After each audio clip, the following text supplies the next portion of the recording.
Welcome back, everybody, to the Deep Dive. We're ready to get our hands dirty with another critical business process. Yeah. Today, we're delving deep into something called order to cash, or O2C for those in the know. Yeah, O2C. And, it might sound kind of technical or even boring at first glance, but trust me. Oh, I know. This stuff is the backbone of any successful business. Absolutely. Especially for those of you out there in the trenches of a company's finances and admin. You know who you are. Getting a handle on O2C can really make or break your day. Or even your whole year, right? No kidding. Seriously, though, what's fascinating about O2C, and something we really want to hammer home today, is that it's not just some siloed process tucked away in one department. It's the opposite. It's like this giant spider web that stretches across every single part of a company. I love that analogy. Sales, marketing, you name it, all the way to shipping, accounting, everyone's got to be on the same page. Okay, so let's untangle this web a bit. What exactly is order to cash? I mean, I think most of us have a vague idea, but I'm ready to get into the nitty-gritty. All right, so picture this. A customer places an order. Boom.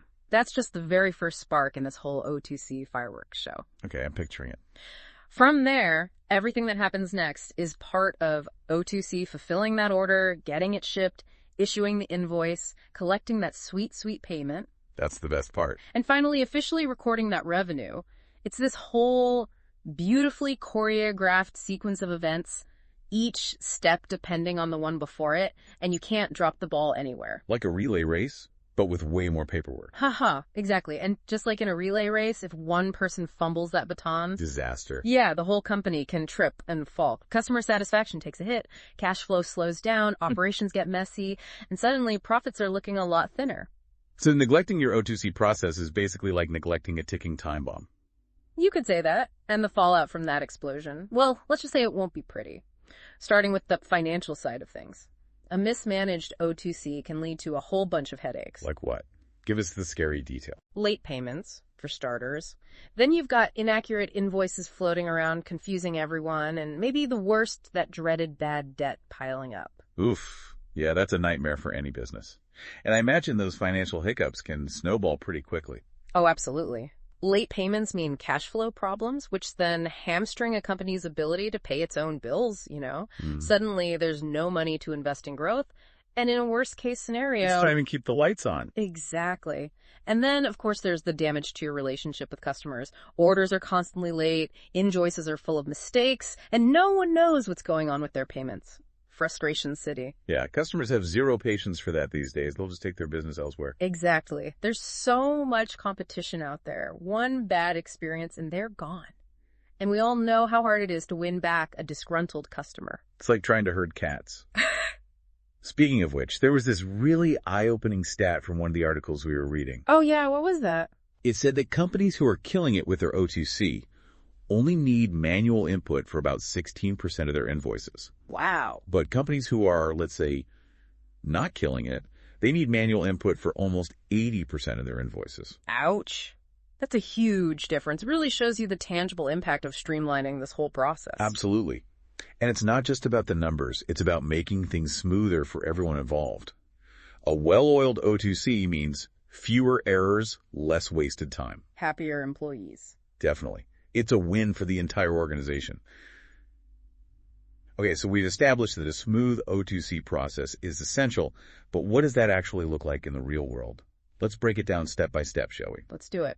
Most O2C cycles follow a similar roadmap, and we'll focus on one with 8 key stages. 8 stages, okay. The journey begins with, you guessed it, order management. The moment of truth. Right. That magical moment when a customer decides they absolutely need what your company's selling. So the order comes in, hot off the presses, what happens next? This is where having a rock-solid system is critical. Ideally, you've got this super smart system that gobbles up all the order details, product, quantity, price, address, you name it. Every little thing, and then boom, it alerts the right team to jump into action. No room for human error here. Yeah, I can imagine things going south pretty quickly if that system isn't up to snuff. Oh, for sure. Yeah. One tiny typo and suddenly you've shipped 100 boxes of something instead of 10. Oof, that's a lot of unwanted inventory. And one very unhappy customer. A good order management system is your best friend in preventing those kinds of disasters. Okay, so let's say the order details are all captured perfectly. What's the next hurdle in this O2C marathon? It depends, but often it's credit management, especially for sales that aren't cash on delivery. You got to make sure the customer can actually pay up. Makes sense. Yeah. So what does that involve? Are we talking about those old school credit bureau reports? Those are still around, but things are getting a lot more sophisticated. Now you've got these fancy automated systems using algorithms and data analysis to assess risk in a flash. So even at this early stage, technology is playing a big role. Cool. Absolutely. But we'll dig into all the techie stuff a little bit later. For now, let's assume our customer passes the credit check with flying colors. What's next? Well, I imagine it's time to get those goods or services packed and ready to roll. Order fulfillment time, right? You got it. This is where the order transforms from a bunch of digital ones and zeros into a real, tangible product or service, and it involves a lot of behind-the-scenes coordination. I bet. Picking, packing, managing inventory sounds like a logistical dance. It is, and communication is key here. Every team involved needs to be in sync, from the folks taking the orders to the warehouse crew getting those packages out the door.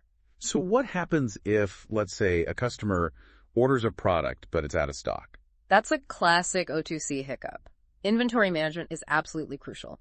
You need real-time visibility into your stock levels to avoid those awkward, oops, we don't actually have that moments. Right, and I imagine miscommunication between departments can also throw a wrench in the works. Oh, absolutely. If the sales team isn't talking to the fulfillment team, you're going to have a bad time. No kidding. This is where those integrated systems we talked about earlier can really save the day. They keep everyone on the same page, working with the same up-to-the-minute information. So no more siloed teams, no more crossed wires, just smooth, seamless communication. Exactly. All right, let's fast forward a bit.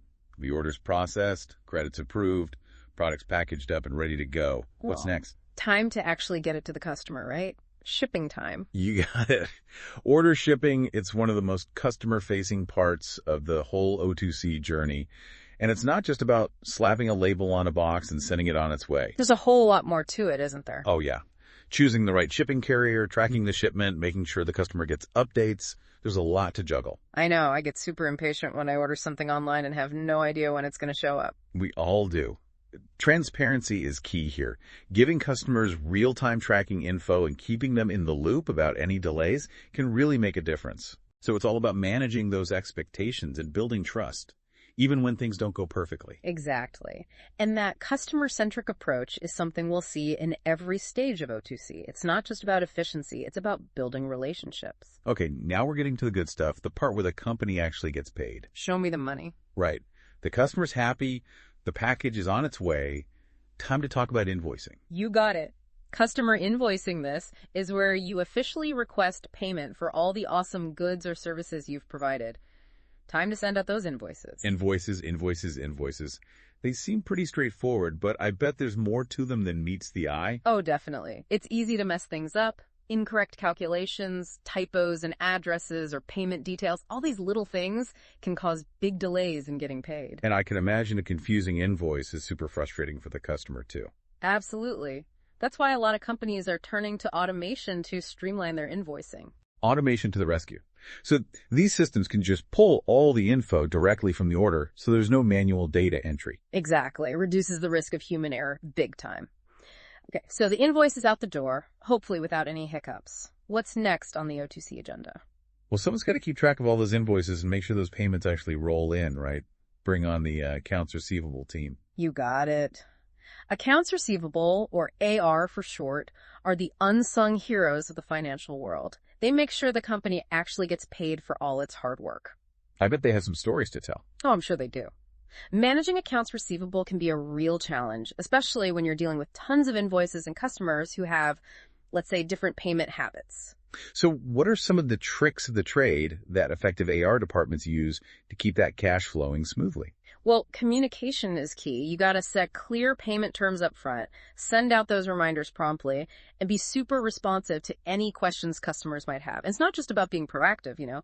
Having the right systems in place is just as important. Right, like what kind of systems? Well, think automated payment reminders, stuff like that. Offering a variety of payment options so it's easy for customers to pay you, and using data analytics to spot potential payment issues before they even become a problem. So it's like a balancing act. Keeping the customers happy while also making sure the money comes in on time. I get it. Exactly. It's all connected. And speaking of getting paid, that brings us to the next big milestone on our O2C journey, payment collection.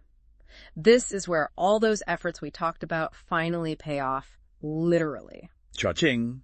The invoice is sent, the reminders go out, the payment arrives. Time to pop the champagne? Well, hold on just a second. Getting that payment is definitely worth celebrating, but believe it or not, it's not the final stop on the O2C train. There's one more crucial step, and it's often the one that gets overlooked. Oh, I'm intrigued. Lay it on me. Reporting and data management, the unsung heroes of O2C. Okay, I have to admit that doesn't sound quite as exciting as, say, cashing a big check. But I have a feeling you're going to tell me why it's just as important. You know me too well.